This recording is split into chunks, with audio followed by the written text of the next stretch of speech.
जी, सर्दियों का मौसम है तो सर्दियों में ऐसी खुराक में क्या चीज़ शामिल करें कि हमारा जानवर उसकी ग्रोथ भी बढ़ती रहे और दूध की मिकदार भी बढ़ती रहे। सर्दियों के मौसम में हम थोड़ा सा भी अगर ध्यान ना दें तो गाय भैंस का दूध जो है कम हो जाएगा और हमें इसका नुकसान उठाना पड़ेगा। जी किसान दोस्तों, आज हम एक ऐसी खुराक तैयार करेंगे, एक मुतवाज़न एक बैलेंस खुराक तैयार करेंगे अपनी गाय भैंस के लिए, जिसकी वजह से जानवर हमारा जो सर्दियों में जो है दूध बढ़ा देगा और सर्दी का मुकाबला भी तैयार करेगा। तो कुछ चीज़ें हैं वो आपने नोट करनी है। मैं हूं डॉक्टर शौकत हिंद और आप देख रहे हैं मेरा यूट्यूब चैनल। अगर आपने अभी तक इसको सब्सक्राइब नहीं किया तो इसके सब्सक्राइब, लाइक, कमेंट और दोस्तों तक शेयर करिएगा और जो बेल आइकन का बटन है घंटी का, उस बटन को आपने दबा देना है। चलते हैं आज की वीडियो की तरफ। जी, कापी पेंसिल उठा लें और ज़रा चीज़ें नोट कर लें। सर्दियों में हमारे जानवर के लिए जो बाजरा होता है, मिलेट होता है, ये जो बहुत ही इंपॉर्टेंट होता है कार्बोहाइड्रेट्स के लिए और सर्दियों के लिए जानवर के लिए बहुत ही फ़ायदेमंद होता है। तो आपने बाजरा लेना 30 किलो। अगर आपके पास बाजरा इतना अवेलेबल नहीं होता तो आप इसका मुतबादिल आप गंदम 15 किलो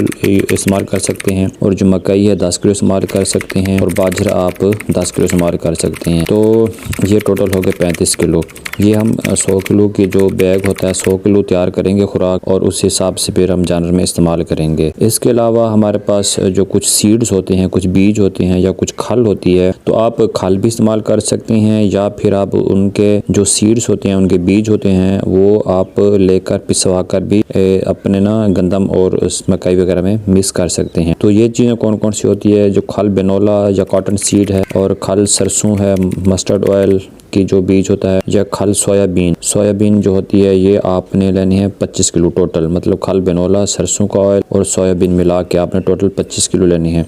ये टोटल हो गया 60 kg। ठीक है जी। अब इसमें हम शामिल करेंगे चना। अब चने का जो है आपने 10 किलो लेनी है। चने की दो सूरत हाल हो सकती हैं। एक तो चना आप पिसवा के इस्तेमाल कर सकते हैं या फिर आप चने का छिलका भी इस्तेमाल कर सकते हैं। ठीक है। इसके अलावा हमने लेने हैं गंदम यानी गेहूं का चोकर, जिससे हम कहते हैं छान बुरा भी कहते हैं या अब मुख्तलिफ इनके नाम होते हैं। तो ये आपने टोटल लेनी है 20 kg, 20 किलो। अब इसमें हम कुछ ऐसी चीज़ें इस्तेमाल करेंगे जो कि हमारे जानवर की जो है सेहत के लिए, उसकी इम्यूनिटी के लिए इम्पोर्टेंट होंगी। सबसे पहले हमने 2 किलो तारा मीरा लेना है। अगर तारा मीरा जो आपको पंसार की दुकान से ये मिल जाएगा।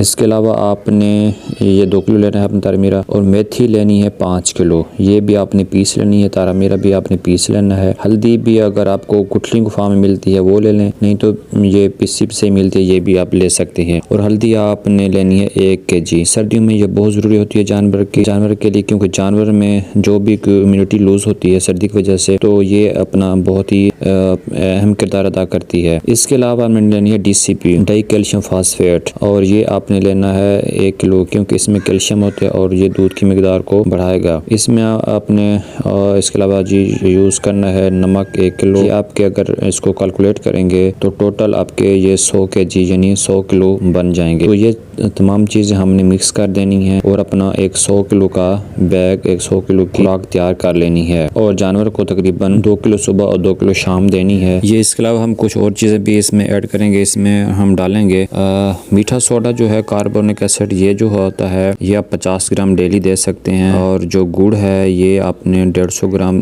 दे सकते हैं अपने जानवर को। अगर आपका जानवर गब्बन है तो आप ये इसकी मिकदार कम कर दें, फिर 50 ग्राम जो है डेली काफ़ी है। इसके अलावा बाईपास फैट आप जानते हैं ये जानवर के लिए खुराक के लिए बहुत ज़रूरी होती है। ये आप 200 ग्राम तक रखें। और यीस्ट भी आपने देनी है ताकि ये जितनी भी खुराक जानवर खाएगा इसमें इसकी मेटाबॉलिज्म का प्रोसेस तेज़ हो जाए। और ये आपने 60 ग्राम इस्तेमाल करनी है जी। इसके अलावा आप पीली सतावर यानी एस्पेरागस जो है ये भी इस्तेमाल कर सकते हैं। ये भी कूट कर आपने जो है बाजरा और गंदम का जो आपने चोकर बनाया उसके साथ मिक्स कर सकते हैं। ये आपने 50 ग्राम इस्तेमाल करनी है। और अश्वगंधा जो होता है ये भी आपने 25 से 50 ग्राम इस्तेमाल करना है। अगर आपका जानवर गब्बन है तो फिर आपने इसको थोड़ा इस्तेमाल करना है। इसके अलावा जो है आपने करना है गार्लिक, लहसुन, क्योंकि लहसुन जो ख़ास तौर पर जब धुंध का मौसम होता है या ठंडी हवाएं चलती हैं, सर्दियों के मौसम में जाड़े चलते हैं, तब ये जो गार्लिक है यानी लहसुन है ये बहुत अहम किरदार अदा करता है। और ये आपने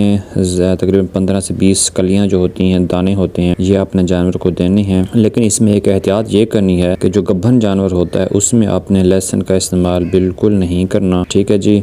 और इसके अलावा आप जो है तिल भी इस्तेमाल कर सकते हैं। सिसम जो सीड होता है ये आप 100 ग्राम मिक्स करके भी ये दे सकते हैं। तो इसके अलावा जी आपने जो जानवर है उसको बिल्कुल ठंडा यख पानी नहीं पिलाना, पानी हल्का आपका गर्म होना चाहिए ताकि जानवर की जो है सेहत ठीक रहे। जी उम्मीद है आपको इस सारे प्रोसेस की सारी समझ आ चुकी होगी, तो इसको आप इस्तेमाल करें और जानवर की जो दूध की मिकदार है सर्दी में बढ़ाएं और अच्छा खासा मुनाफा इस्तेमाल करें। तो मिलते हैं एक नेक्स्ट वीडियो में, तब तक अल्लाह हाफिज़।